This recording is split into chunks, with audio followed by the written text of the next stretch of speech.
over 1,000,000 years, lions have ruled the African savanna. They sit at the top of the food chain. Because with their tremendous power, superior leaping ability, and extraordinary teamwork, lions aren't afraid to take on anything.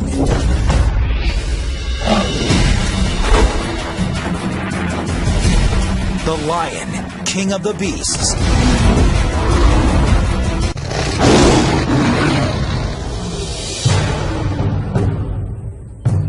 It's mid-September in East Africa, the dry season.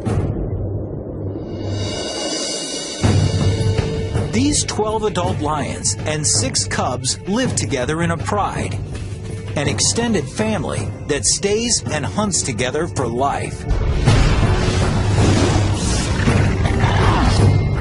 This season is particularly hot and dry, and much of the lion's prey is beginning to migrate to greener pastures, which means fewer hunting opportunities.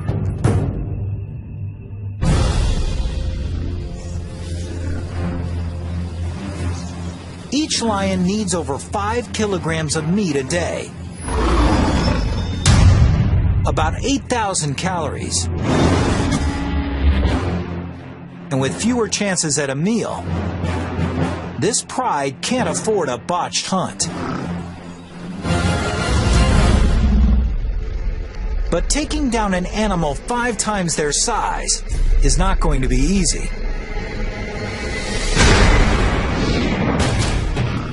The buffalo present challenges. They're hyper alert to danger, sleeping only an hour a night, rarely more than a couple minutes at a time. A buffalo's sharp horns can span 1 meter, and they can easily kill a lion.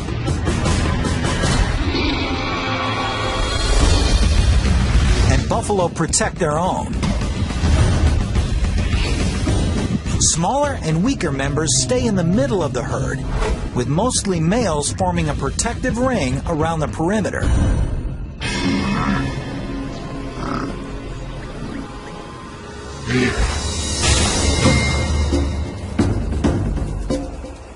So in order to succeed against buffalo or other prey, a lion needs to employ teamwork and strategy. A lioness can catch a buffalo, but they can't bring it down by themselves. On the other side, a lioness could certainly eat a gazelle, but it can't catch a gazelle. It's not fast enough. So he's got this really tough. You need friends. You need friends. If these lions are going to share a meal of buffalo, each of them has to play its position well. Some are faster. They're able to run down the animal quicker. Some have the power, and they're a better animal for grabbing the muzzle of an animal or taking them down. Certain lions will find that they're more apt for doing certain challenges.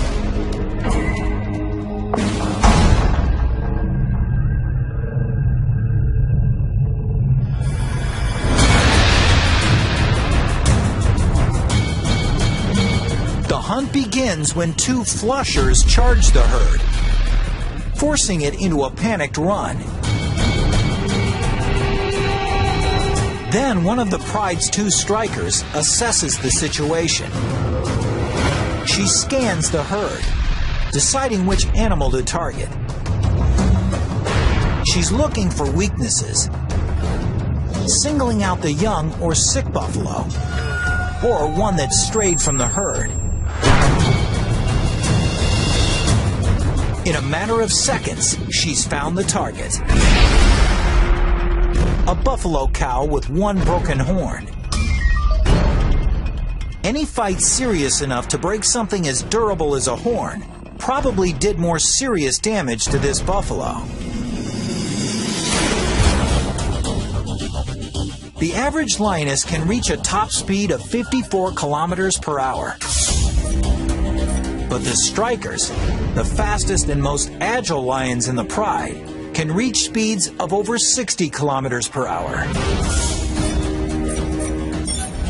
One striker races past one of the flushers and launches into an attack. She does this with incredibly engineered claws.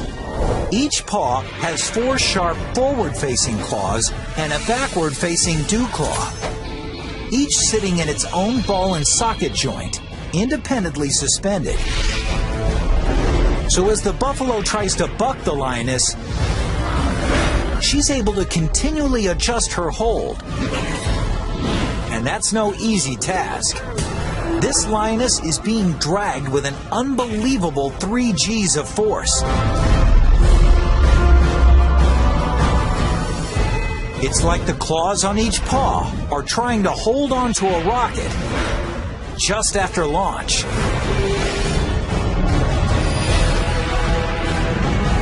Soon, reinforcements arrive.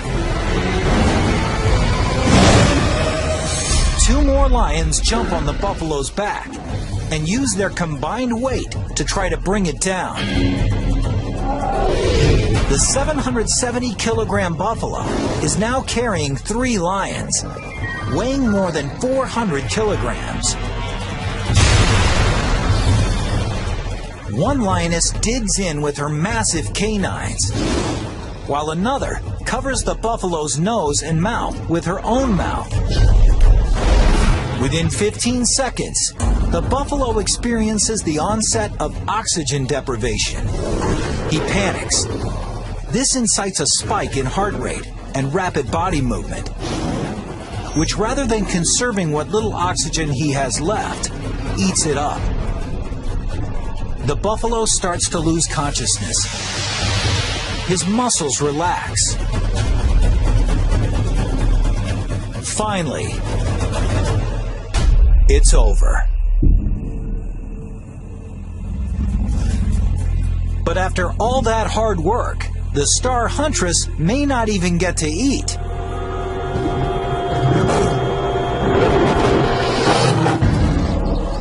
That is until the reigning male lets her. He'll eat almost 20 kilograms of buffalo before the females get a bite.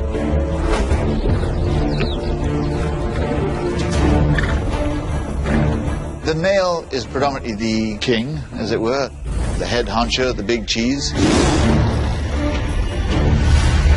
Prides typically have 2 or 3 males, but this pride has only 1. He protects the pride. He sires the cubs. And he patrols their territory, ensuring that no other lions encroach. He doesn't participate in the hunt as much as the females do, although he's the first to eat. That's good to be king.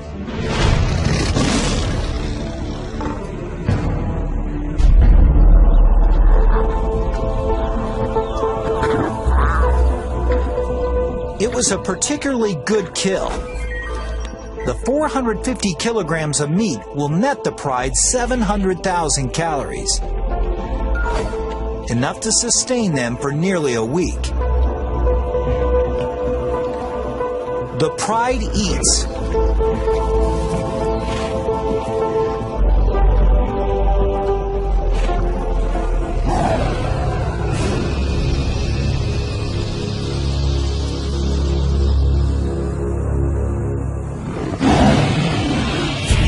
This roar from afar is a sound that spells trouble. The kind of trouble that could change this pride forever.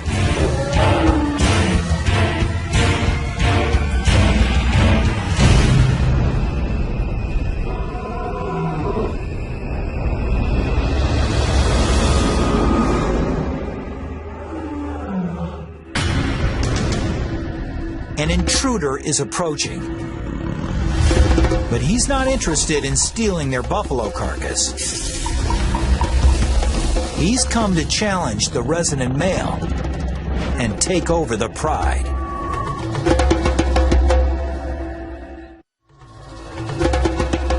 It's been a couple of years since the resident male was himself the challenger.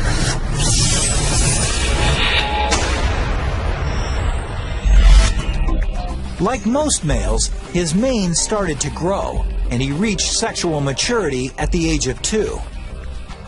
He was then thrown out of the pride he was born into.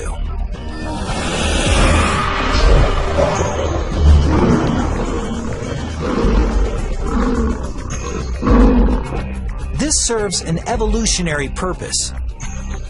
Since he's related to all the females in his pride, he must leave in order to mate.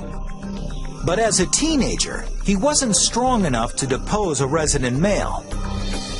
So he roamed for more than a year, waiting for his moment to take over a pride. 2 years ago, he did.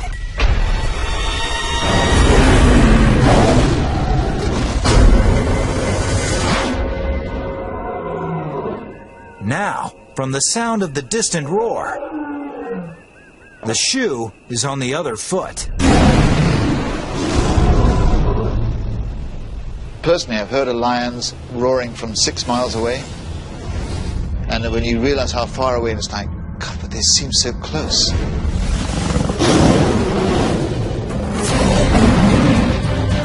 A lion's roar isn't just heard, it's felt. It begins when muscles between his ribs work like bellows, pushing air at 80 kilometers per hour over massive vocal folds, causing them to vibrate. But what gives the roar its power is the speaker cabinet between the roof of the mouth and the back of the throat. The sound resonates here, increasing in speed and intensity. And in this speaker cabinet, the lion can also manipulate his roar's pitch, the way an opera singer changes a note. The result is a sound that can reach 115 decibels, as loud as a rock concert.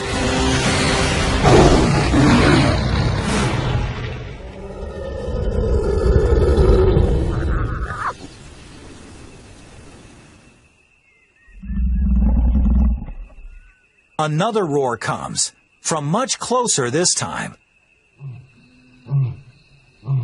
A series of staccato grunts with clear beginnings and endings, which make the roaring lion easy to locate. The name of the game is intimidation. I don't think they'd rather kill each other. They don't want to get hurt either, because they know if they get wounded, they're pretty much stuffed.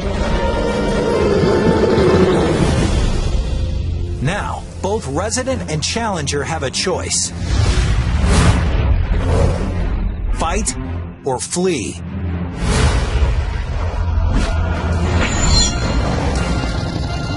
But it's no longer that simple. Suddenly, he sees that he's not just facing one lion, but 2.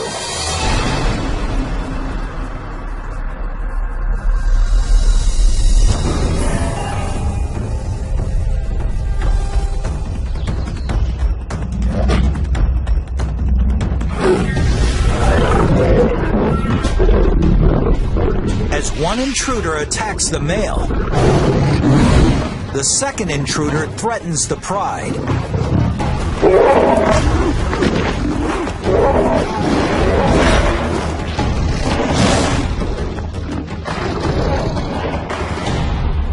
The resident male injures his paw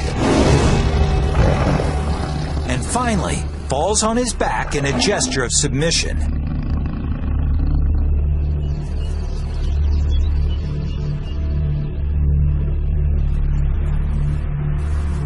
His pride and the territory are no longer his.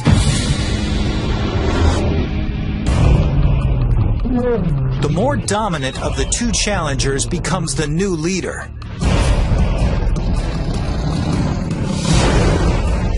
And as he takes power, things take a brutal turn.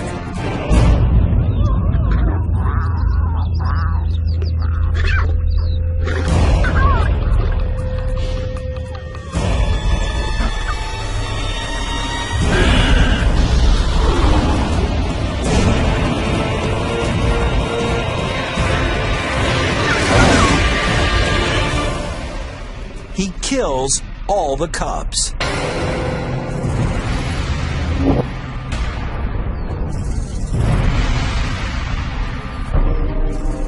It seems very cruel, but basically he's just wanting to end the kingdom of this former male, to start his own reign. He's assuring that these are his kids, his genes that are being passed on to the next generation.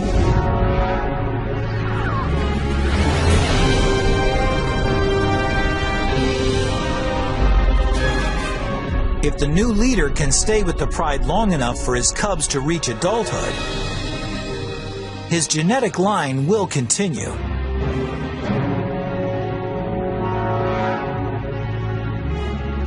And though the females may initially resist the new resident male's efforts, at 225 kilograms, he weighs over 30% more than they do. But killing the cubs also serves another purpose.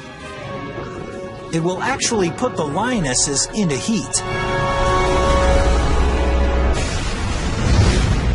The years of stability in this pride are gone in a heartbeat. The new resident male leads them out on the hunt with something to prove. Today, they won't be hunting buffalo, but something far more substantial. This prey is over 5 meters tall and weighs 1,800 kilograms, with legs taller than a lion's entire body. Its kick can kill in one blow. I've seen a giraffe give a sideways kick. And you hear the crack from 100 yards away. Caved his head in. If they're going to take down something that big, the males are going to have to join the hunt. There's no rule of thumb that say males don't hunt. They do. I've seen them actually going after a giraffe. And that's a big animal. You need a lot of friends for that one. You need the weight to bring this beast down. A giraffe isn't just big and strong. It's fast and agile too. So the pride will need a unique strategy to succeed. They'll have to set a trap. 3 lionesses have herded this giraffe into a grove of acacia trees, where the rest of the pride is waiting.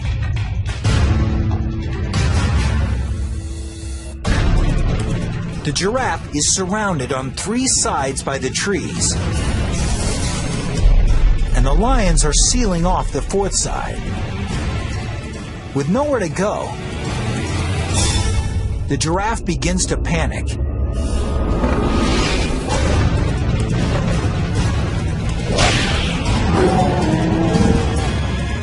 And the lions just wait for the perfect moment to strike.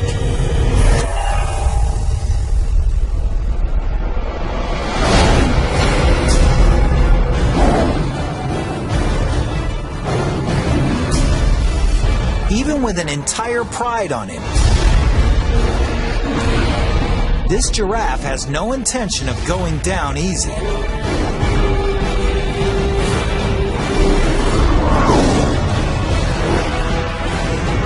And it takes nearly an hour to kill it.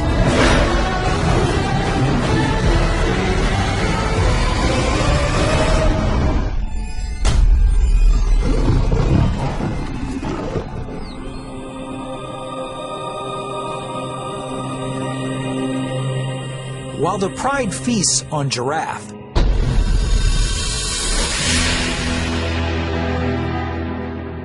less than 2 kilometers away, the ousted male wanders alone on the savanna, getting hungrier. His paw is injured. And worse yet, everywhere he goes is another pride's territory. There could be 3 or 4 prides setting up territory within this 10 to 20 mile radius. And the only chance that he has at that point is just to try to stay undercover make as little noise as possible and just keep running until you get out of that pride's territory. He's used to being stealthy to stalk his prey, but now he must keep a low profile to avoid being preyed upon. 4 days ago, he took in almost 30,000 calories, but expending more than 10,000 calories a day, he's got little left in the reserve. In the blink of an eye, everything about his life has changed. Getting hungrier, he's reduced to prowling like a hyena. Meanwhile, his former pride takes its time with such a huge meal. The more than 1 million calories could sustain them for 10 days. If only they could eat the entire giraffe in one meal. The lions will eat 40 pounds of meat and just gorge themselves. They'll go wander off and get a drink of water from the nearest watering hole and then crash out for the next 18 hours.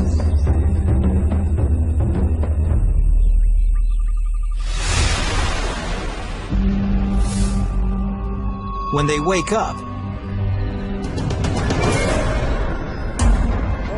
hyenas have taken the carcass and had a feast of their own.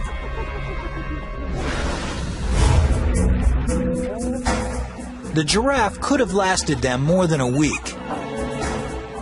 Instead, they'll be hunting the next evening.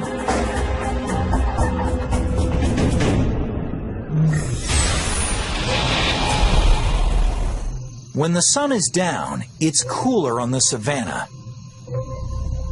But it's not comfort driving lions to hunt at night. It's strategy. 100 yards away at nighttime, we probably wouldn't even be able to see that there's an animal there. But a lion could probably even see the animal breathing.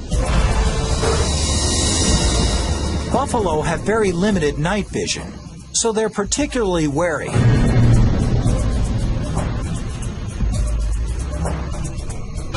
One buffalo, however, wanders away from the herd.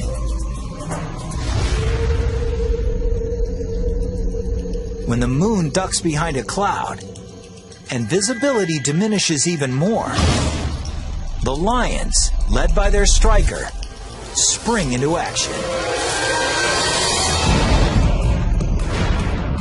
Her eyeball, pupil, and lens are proportionately larger than other carnivores, and she can open her pupils 3 times larger than a human can.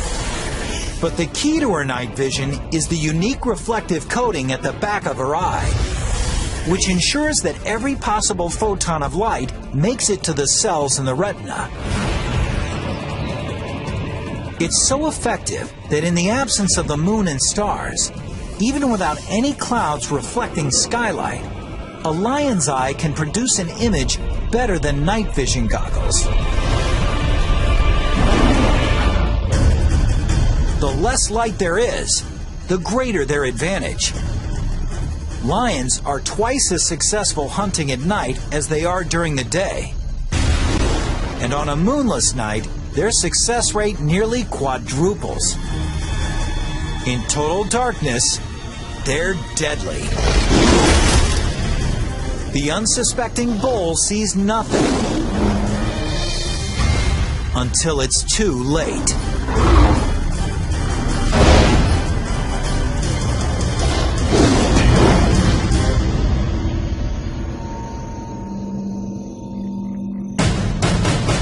"20 kilometers away, their former leader still struggles to face the brutal reality of life without the pride. He sustained an injured paw in the fight he lost. And it doesn't seem to be healing quickly enough. Until it does, he can't hunt fast-moving prey. So he's been without food for 7 days. His body is beginning to break down muscle for energy, which means he's getting weaker. Luckily, though, his eyes are still good. He spots something in the distance, a sleeping hyena. His hunger spikes as he stealthily approaches to within striking distance.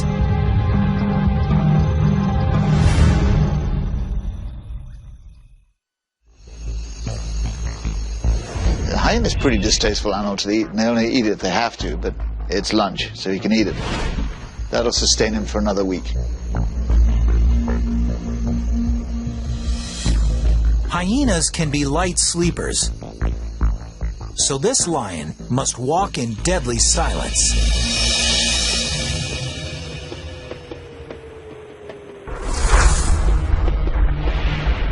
He can avoid breaking a twig underfoot by walking on his toes, where soft toe pads help him distribute weight over the balls of his feet. So his foot seems to cup any obstacle, surrounding it with thick furry padding to muffle any sound of contact. For an approach so silent as to not wake even the lightest sleepers.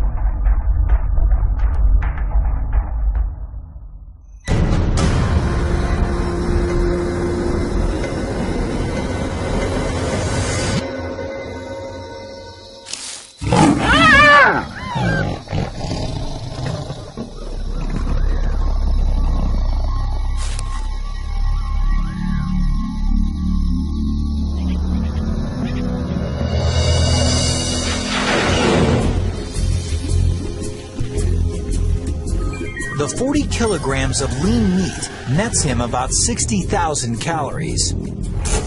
It's not a tasty meal, but he'll sleep with a full belly.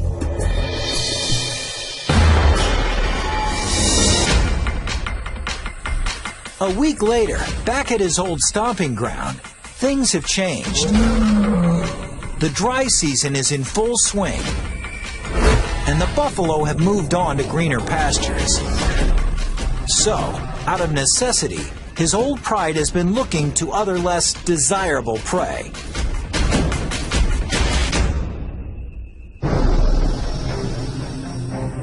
This 55-kilogram impala would provide a decent meal for the pride.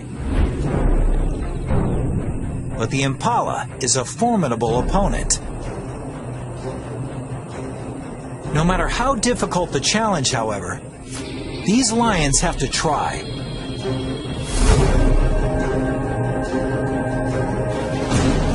Because if they don't kill at every opportunity, they risk sending themselves down an irreversible path towards starvation.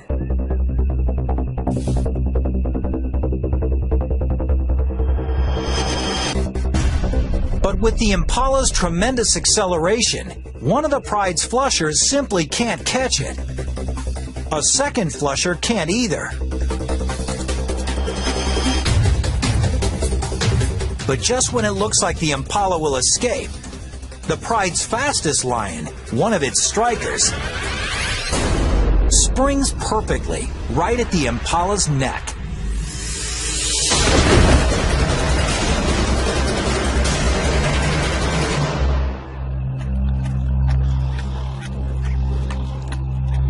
All this might seem like a lucky break, but the whole chase was carefully planned.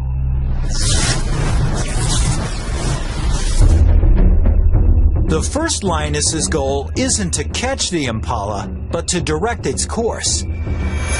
When the second lioness lunges, it's to steer the impala straight towards the third lioness, who times her lunge perfectly.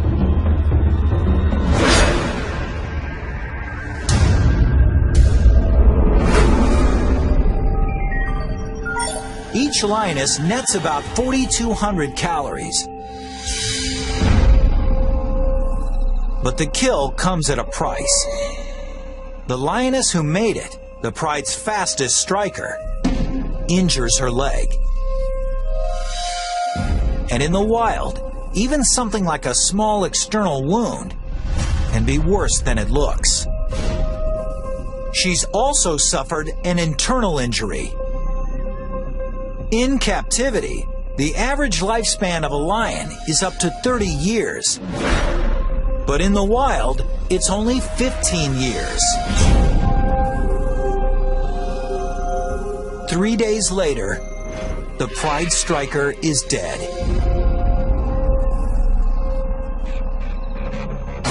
There's no time to mourn. The fastest young lioness takes her place.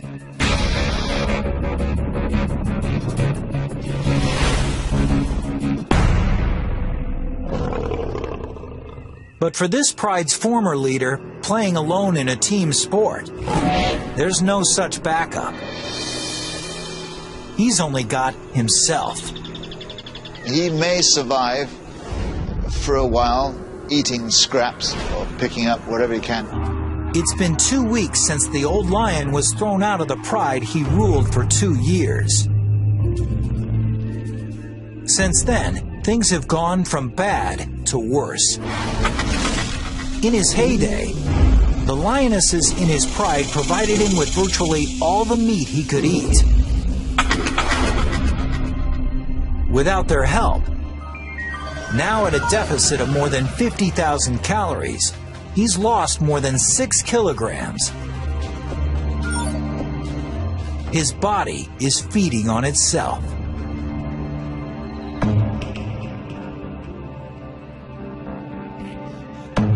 If he's gone a long time without eating, you also got to think he hasn't had any moisture either. Lions get most of their water from the prey that they catch. So he's extremely dehydrated, and at this point, he's in a weakened state. But the scent of a buffalo dying by a watering hole represents another chance at survival. Maybe his last chance. It's 550 kilograms of flesh. And with no other predators in sight, it's uncontested flesh. A buffalo this size could save his life if he can only manage to kill it. For him, it's truly do or die. A healthy lion could kill this buffalo with some of nature's most impressive teeth. His 7.5 centimeter canines are set 10 centimeters apart, the exact distance between the buffalo's cervical vertebrae. Slicing perfectly between the backbones, they can actually puncture the buffalo's spinal cord, paralyzing it. But heat and malnutrition have reduced this starving male's muscle mass. His canines can't get near the spine. They can't even pierce the skin. A healthy lion's canines can cut off the buffalo's flow of oxygen by clamping down around the trachea at an unbelievable 425 kilograms of force. 3 times more than a full-grown Rottweiler. But the old lion's bite force is far less than what it once was.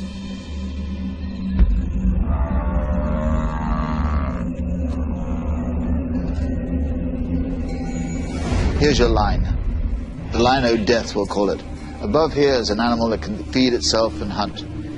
When they get past this line, whether it be disease, thirst, or hunger, he gets too weak.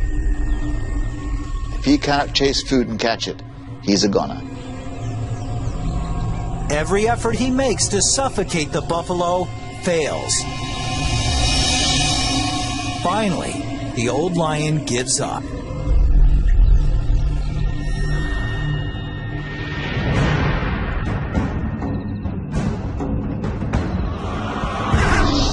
Things are only slightly better for his former pride. In the last week, they've taken only 2 antelope and a wildebeest calf.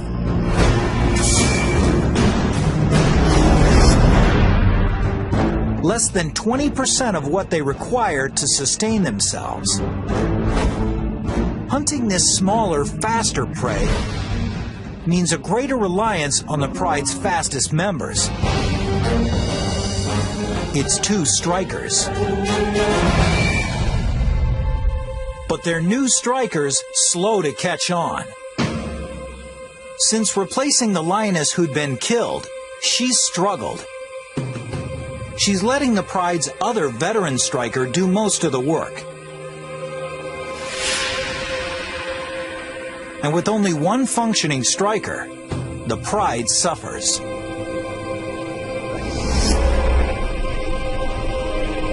When they come upon a herd of small, fast-moving Thompson's gazelle, the rookie striker just watches as the veteran makes a dash for it.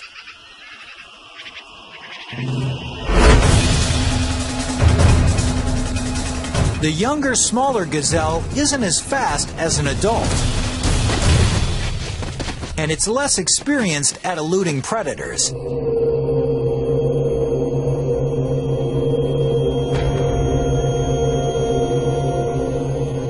The catch is small.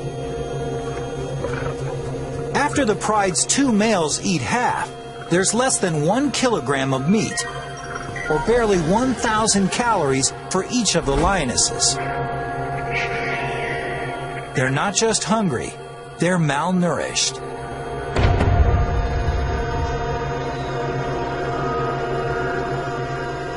If they don't take larger prey soon, they could die.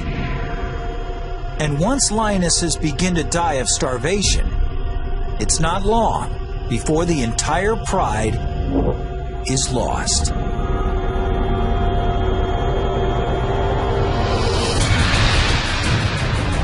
With the buffalo herds gone, and with 12 adults to feed, this pride can no longer afford to hunt small game. They have to go for whatever's in their path, no matter how dangerous.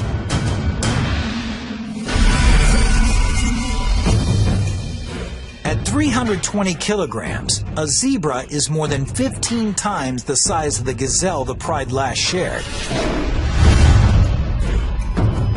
One zebra could feed them all, and feed them well. But zebras are dangerous because they're so powerful.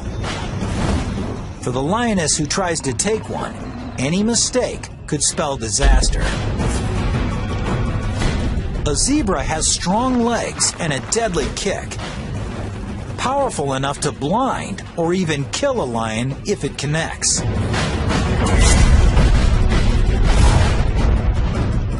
Anytime you go after a zebra, you're really putting your life in danger. I mean, severely.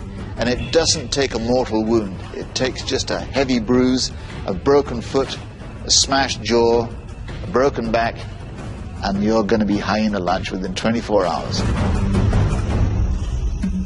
To make matters worse, with top speeds of up to 65 kilometers per hour, a strong zebra can often outrun a lion. And the only lions in this pride who can catch them are the two strikers.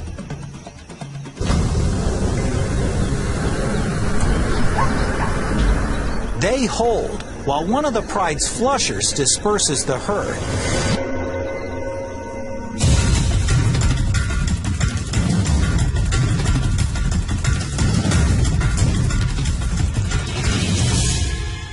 The veteran striker explodes.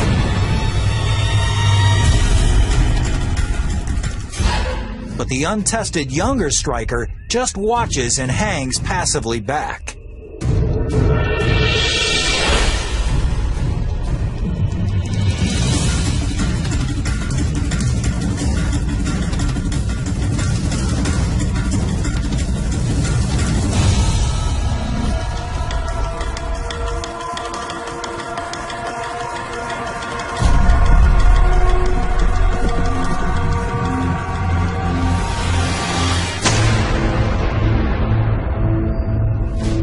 Why was this attack unsuccessful?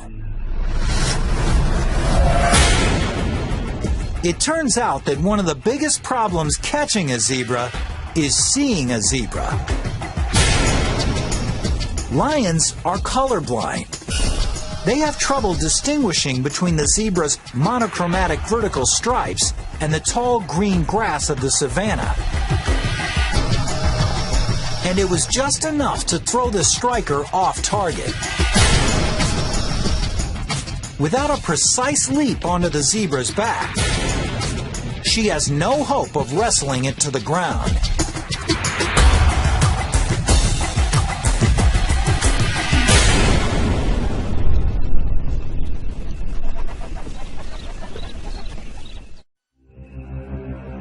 This spells disaster for the Pride.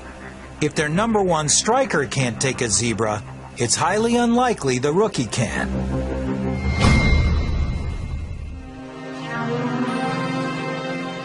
The Pride moves off, but the rookie stays right where she is.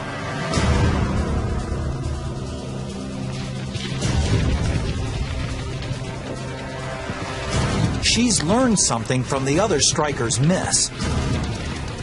She positions herself where there's no tall grass between her and the zebra. Then she takes off.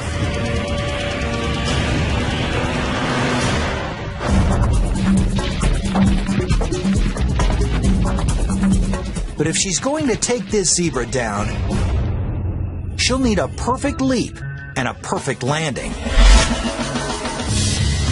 A lioness is capable of leaping 10 meters, but to do so, all aspects of her anatomy need to work in perfect harmony. First, she'll need to be at the peak of her stride.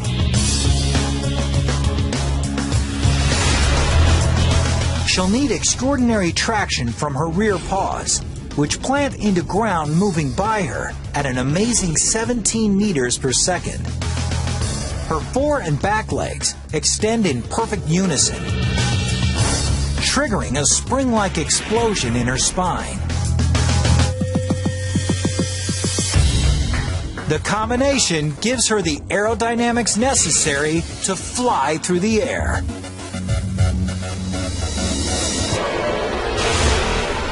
She latches onto her prey,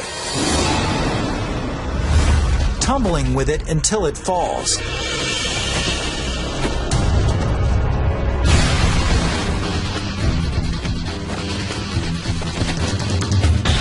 Each claw independently adjusts to the zebra's movements as it struggles. Finally, she clamps her jaws around the zebra's neck, squeezing at 425 kilograms of force and cutting off the zebra's flow of oxygen.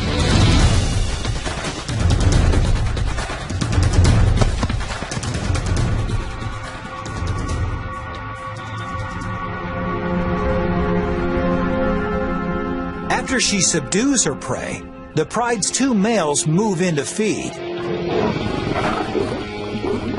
Soon, they all get their share.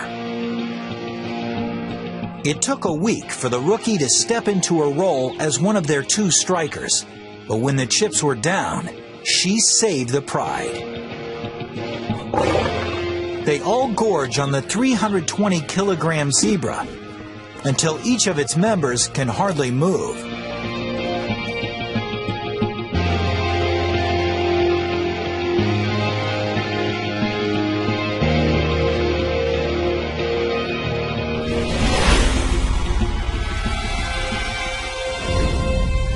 Their former leader can also hardly move, but for another reason. He hasn't eaten in 3 weeks and has lost more than 27 kilograms.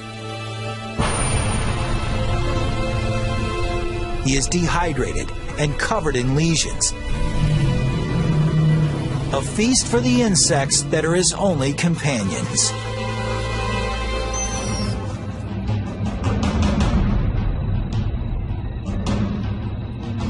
It's a cruel and lonely end for the exiled king. But it's the same fate suffered by the male he deposed, as well as what awaits the males who deposed him, too.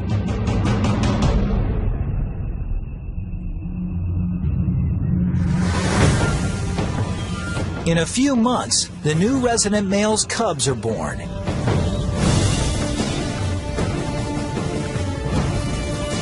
Someday, if they're lucky, they'll grow up to lead prides of their own. Just like someday they'll be challenged by younger males for those prides.